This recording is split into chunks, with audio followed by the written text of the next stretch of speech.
কাকে দিয়ে খুন করিয়েছিলেন, কার কার নাম বেরিয়েছিল। আজ গভর্নমেন্ট চেঞ্জ হলেও মনে রাখবেন, আমি তো সবটাই জানি।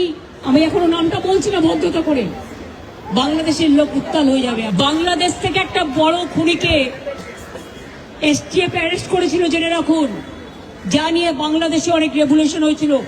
অন্য দেশের কথা আমি বলছি না, আমার বলার অধিকার নেই, কিন্তু আমি যেটা বলছি পয়েন্টটা।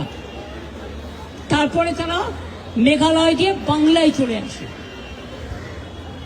বাংলায় যখন চলে আসে তখন আমাদের এসটিএফ তাকে ধরে, এটা তাদের ক্রেডিট।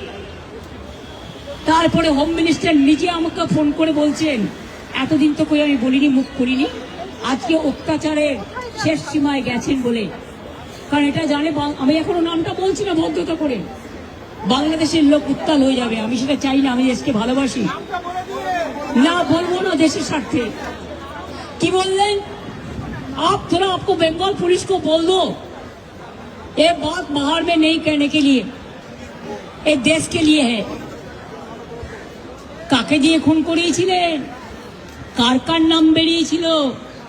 আজ গভর্নমেন্ট চেঞ্জ হলেও মনে রাখবেন, আমি তো সবটাই জানি।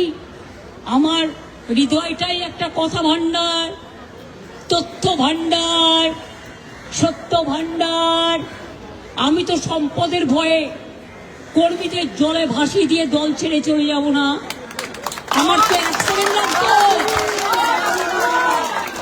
আমাকে তো কতবার বলেছে, क्या चाहिए, हर कुछ कर देंगे अगर आप हमको मदद करेंगे तो।